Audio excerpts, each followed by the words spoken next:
Strap on your seatbelt and prepare for takeoff. You're about to go on a journey. It's First Contact Radio with Joshua Poet. All right, Dirk, thank you so much. Today is Friday. It is the 2nd of August. Welcome, everybody, one and all. This is First Contact Radio. My name is Josh Poet.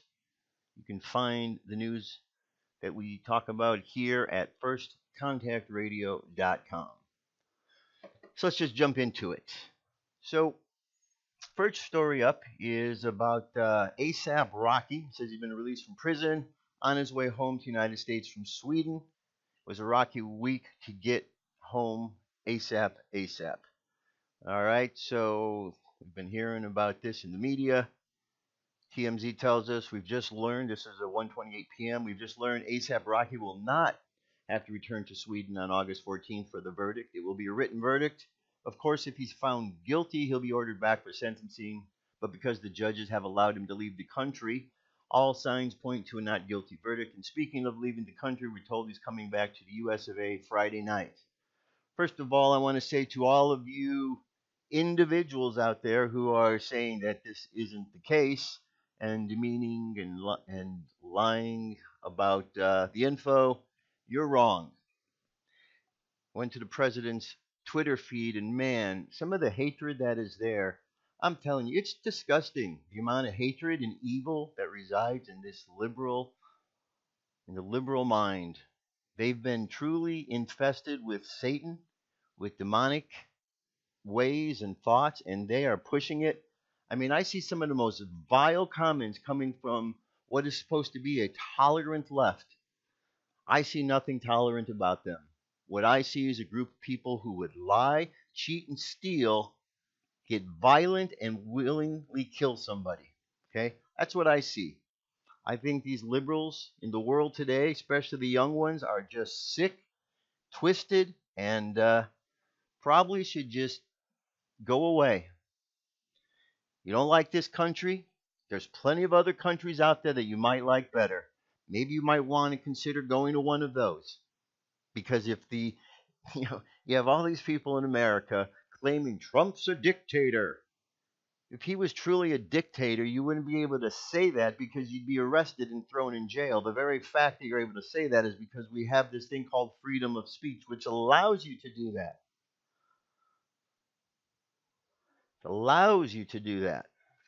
Now, the liberal mind is a mind that has all kind of crazy ideas in it. One of these ideas is that there are more than just two genders. Okay? They believe that there's, I believe as many I've seen as 70-some genders. And these ideas are pushed into schools. And then the parents are out there and they're pushing these agendas on their kids. Case in point. Children's Hospital, Los Angeles doctor experimenting with children as young as 8 years of age for transgender therapy using government funding. Dr. Michael Laidlaw, an endocrinologist from Rockland, California, recently discovered via Freedom of Information Act that a government-supported research program at Children's Hospital Los Angeles was experimenting on children as young as 8 years old with cross-sex hormones.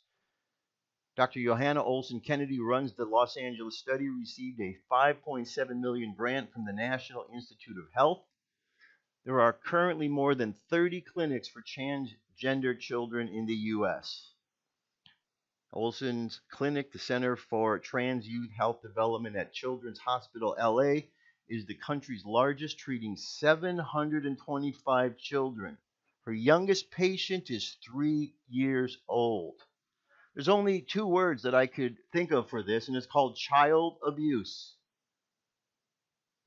Child abuse. There are two genders, male and female. There aren't 3, there aren't 4, there aren't 70. If you're out there and you are born in a male's body and you think you're a woman, that's called a mental illness. It means that you should go and get some therapy to try to figure it out instead of putting your poisonous mindset on the country. If you are a woman and you think you are a man, You also should go get some therapy, because that is not the case either. Now, I know there are those out there who are going to want to attack me because I'm saying this. I'm transphobic. I'm not transphobic. I'm not afraid of transgenders. I'm just aware of the fact that it's an abomination. It's an abomination. I've seen some materials and some writings that suggest that Lucifer was a transgender, or the Antichrist was is transgender, and about that ideology. I've seen and understand that there's a sickness that's going on with people. Now, quite possibly, this could be a past life situation that is bleeding through into life. Maybe. Maybe. Something's going on why so many people think this is the case. They need to switch. But a good part of it also is, I think a lot of people have been brainwashed, we'll use that word, to believing that this is how you go through life. Believing that there are multiple genders and that you can switch them at the drop of a hat. Ludicrous thinking, ludicrous thinking. And as long as we continue to walk on eggshells around the people who believe that kind of thing, instead of telling them this is inaccurate, we're going to continue to have problems. The reason we have problems in the world is because there's been too much walking around in eggshells. Oh, don't hurt the poor little snowflake's feelings. Okay, now the snowflakes are out of control. Don't stand up to those people who are saying fry the pigs like bacon, whatever they were saying about the cops. Don't offend the blacks because, that would not be good. Now we see all kind of black youths running around beating up people from other races simply because they're a different skin color. Oh, don't offend the Muslims. Don't say the things about them. Don't bring up the fact that they have a part of their history that goes back to 1,300 years of invading countries, disguised as refugees seeking asylum. Don't you dare bring that up. We're supposed to pretend that didn't happen. Meanwhile, our country's being invaded. You see, the mind is the battlefield, and as long as people give up their mind, then they lose the battle, because all these ideas that are based in depravity move forward to the forefront. And as long as we have those in positions of power who want to lie, cheat, and steal in order to push those agendas, then the sickness is going to continue on. But when we call it out for what it is, when we stand up to that evil that is pushing those agendas, just as much as you hear about the people going through these conversion therapies, you can also go out there and you can find people who have gone through these kind of things and then years later regretted it. But if you were the guy that had your tallywhacker cut off and years later you start regretting it, not really much you can do except go through life without a tallywhacker. So people need to be a bit more aware of what's going on, and liberals need to quit abusing kids. But I could see how and why that would happen, because down at the border we have a situation where traffickers are bringing kids that aren't theirs across the border. They're claiming to be their parents. And the Border Patrol agents are doing the right thing. They're separating them from these people who are pretending to be their parents.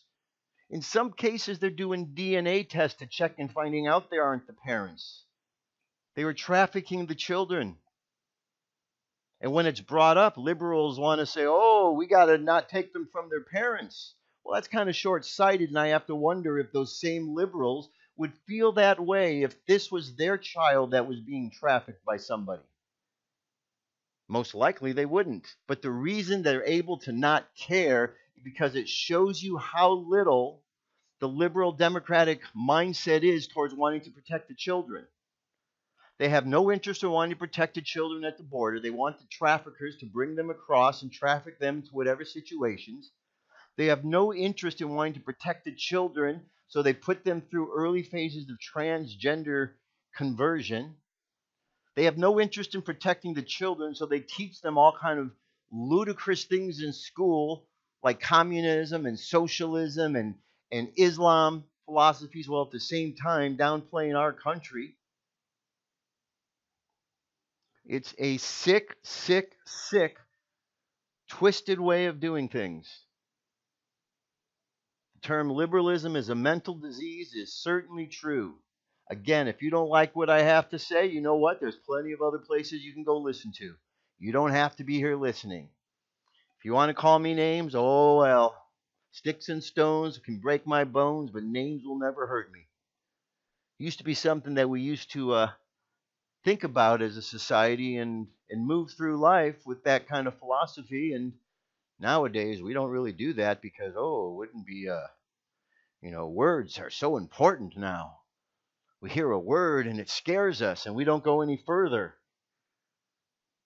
Maybe those who don't want you to go any further know that and have put those words there as barriers.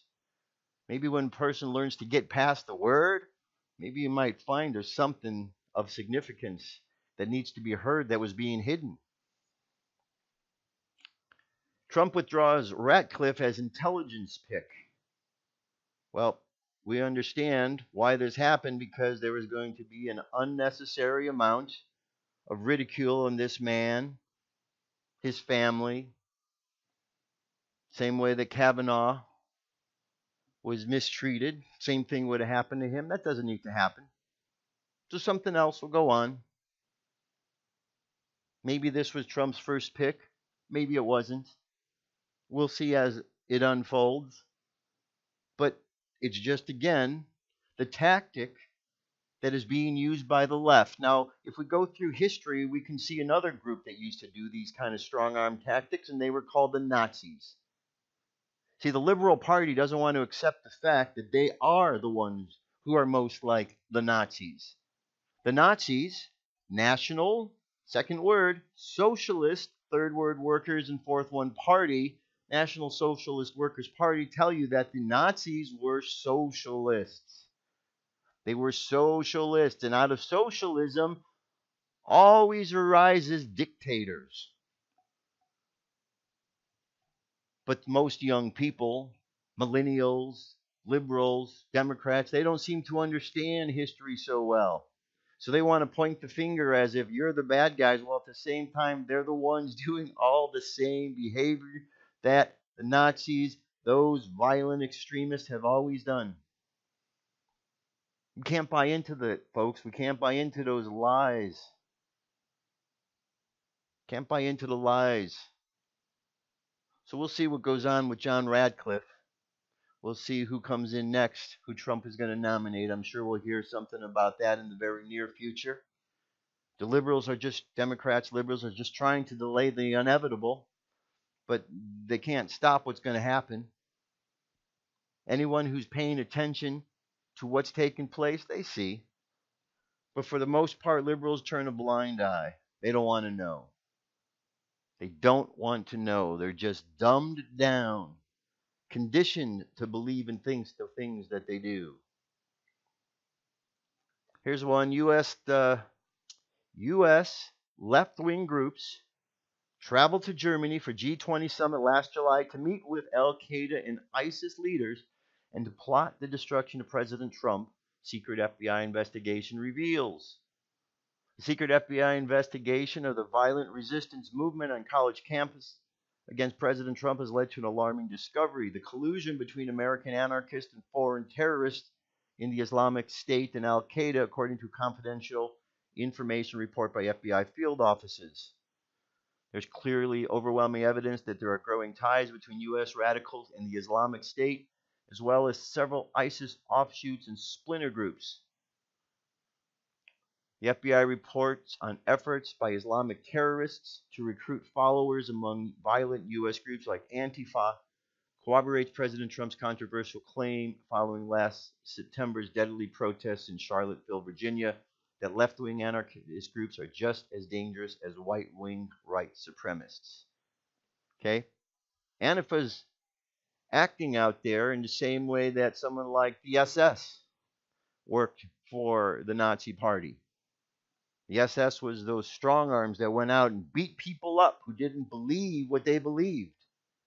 Where in society does it say if a person doesn't believe your ideas, you're supposed to cuss them out, punch them, get violent with them? Where in our history of America have we done that? We haven't. We fought against that.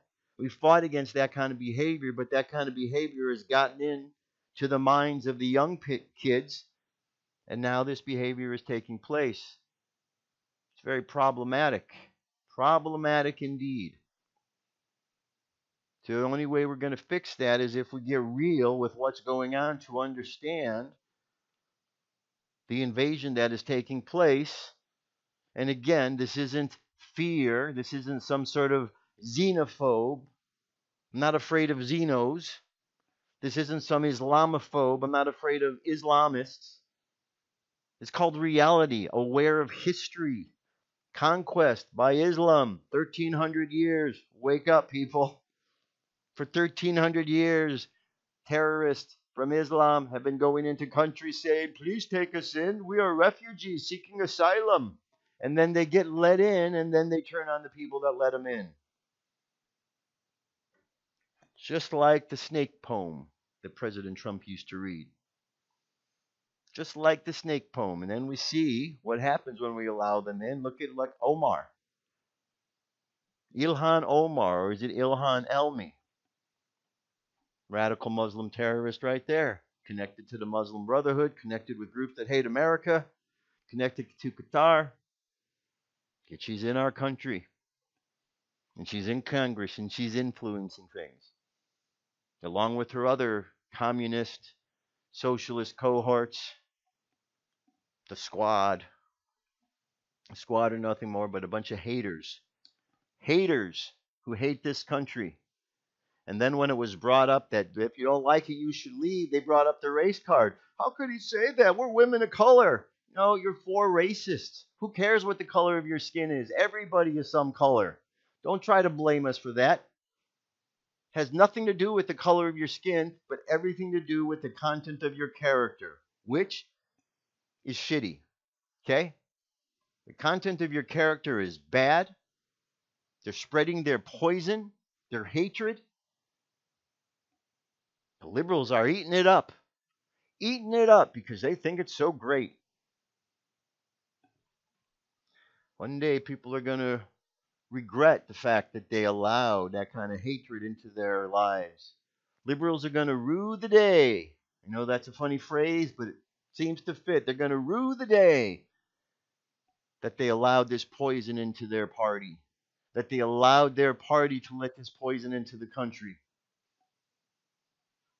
We're going to see liberals left and right realizing as things turn against them and they find out the world isn't what they thought it was.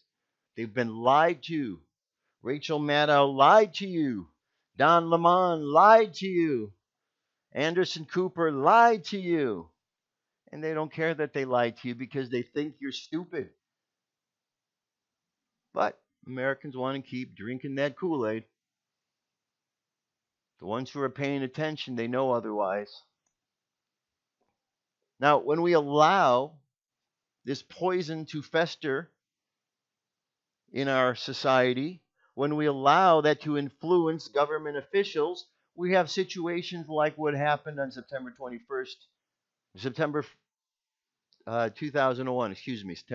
2001.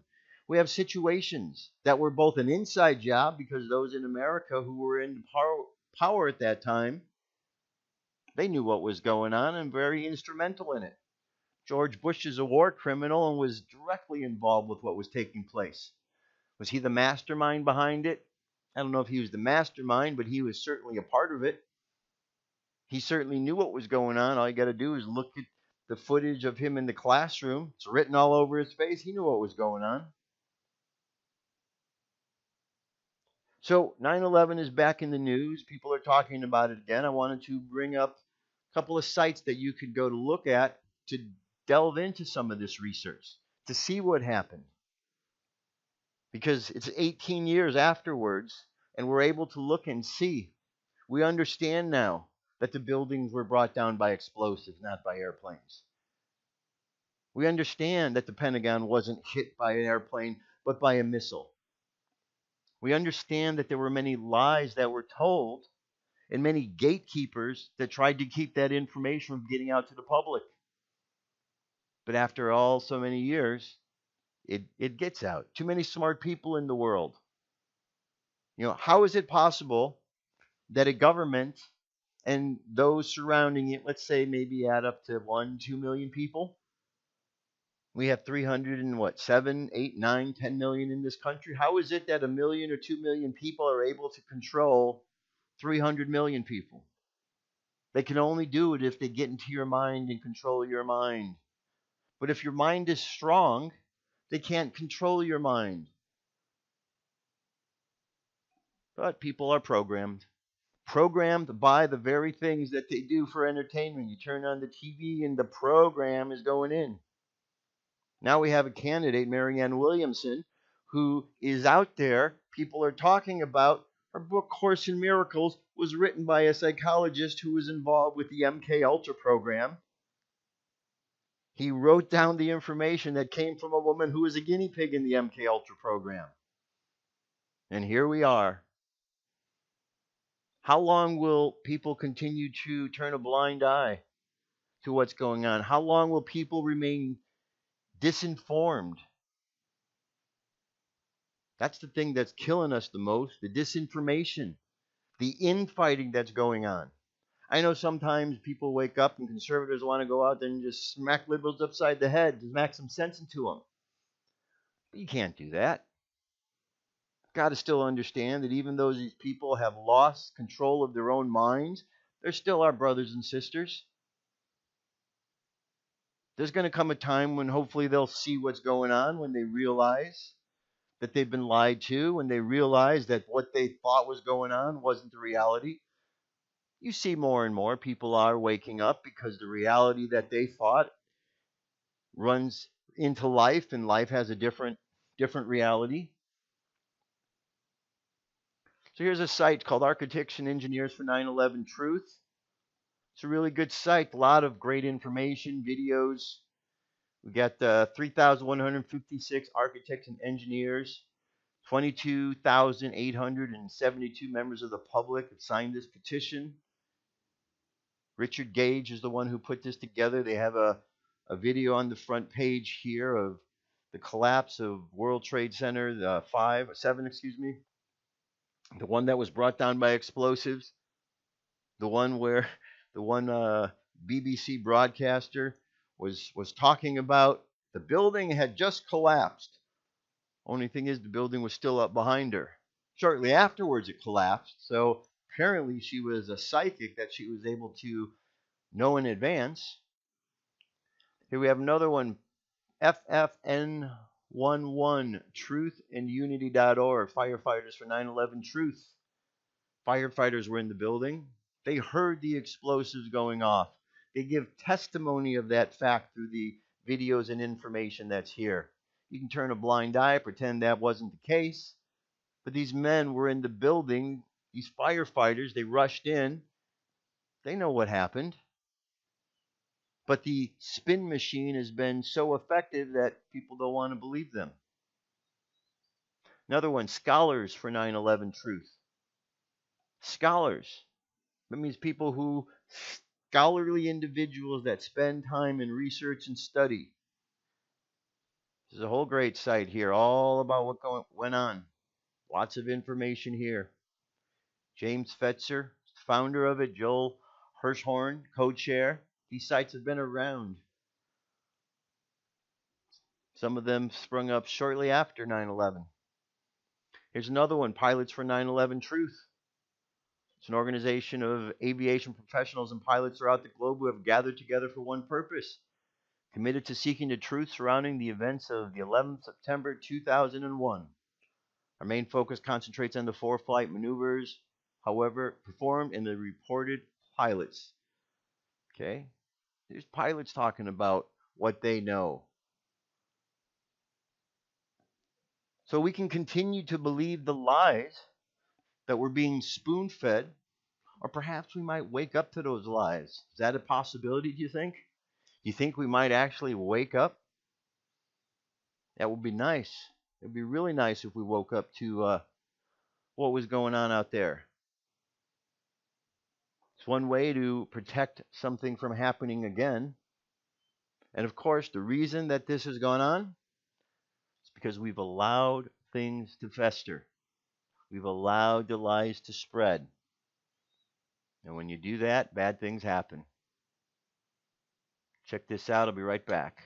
What if our government was responsible for some of the greatest crimes against this nation? Would you really want to know? These are big questions, but these questions deserve answers.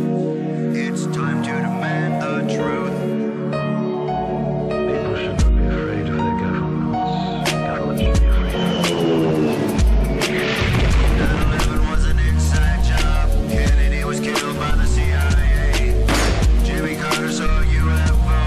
Answers to secrets you need to know. So wake up, wake up, wake up, wake up. Wake up, wake up, wake up. Wake up, wake up, wake up, wake up. Wake up, wake up, wake up.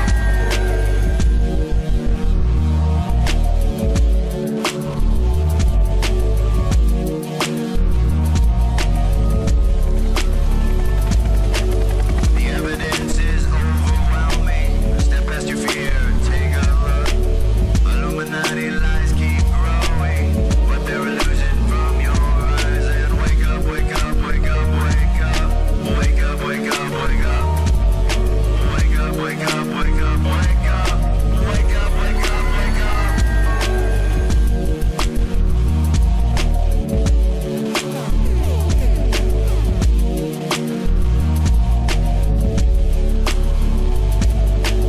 What would our founding fathers say if they were alive today? Must be turning in their graves. Redcoats are coming, big brothers watching. Wake up, wake up, wake up, wake up. Wake up, wake up, wake up. Wake up, wake up, wake up, wake up. Wake up, wake up, wake up. What if I land and two if I see? And I on the opposite shore will be ready to ride and spread the alarm through every Middlesex village and farm. Whenever any form of government becomes destructive of these ends, it is the right of the people to alter or abolish it. When a long train of abuses and usurpations, pursuing invariably the same object, evinces a design to reduce them under absolute despotism, it is their right, it is their duty to throw off such government and to provide new guards for their future security.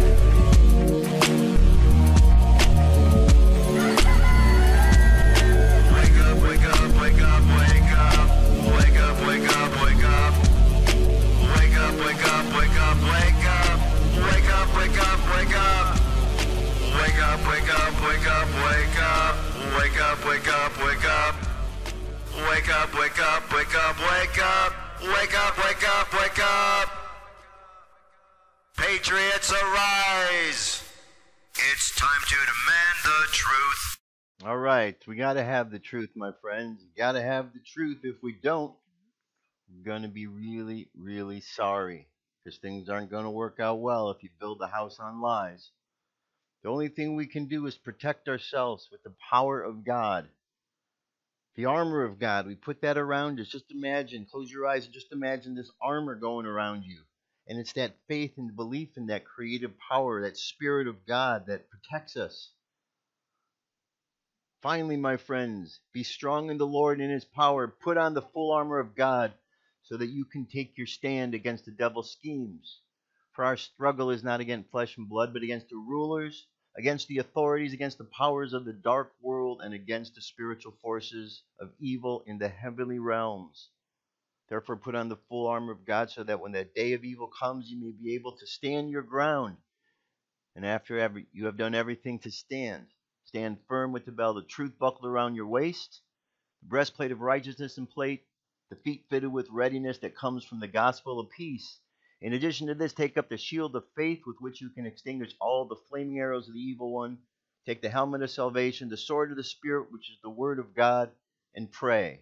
And that being said, I pray for our planet. Let us all pray for our planet, for our country, that the scales of deception are removed from our eyes, that we may see and grow together as one family.